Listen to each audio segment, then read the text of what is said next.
Hello listeners and viewers, wish you happy new year 2021. Welcome in voice book of Mithila TV.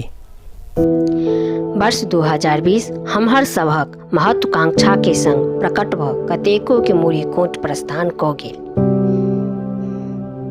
यही यथार्थ सब वंचित कियो नहीं रहल। एकर गवाह अपने आ हम छी। अपने खुश छी तो हम चुप छी, अपने जीत छी तो हम हार छी।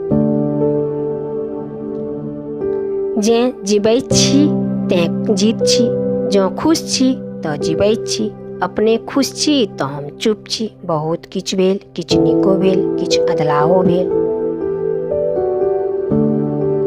जो नीक अहाँके भेल, अदला हमरे भेल। नीक खुश छी तो अदला चुप छी। नीक तो बहुत किछ थिक, अदला एका दुका थिक। नीकक प्रमाण अपने थिक, अदलाहक प्रमाण हम स्वयं थिक। नीक खुश छी तो अदला चुप छी। अपने प्रमाण अपने स्वयं छी, हमर प्रमाण हम अपने छी। अपने आप छी, हम मैं छी। अपने पानी आकाश प्राप्ति वस्तु छी, हम अहंकार घमंड गरुड़ छी। अपने उप संपादक विभा झा। धन्यवाद। You can also send your poems to be featured on Mithila TV. Live one for all, be all in one.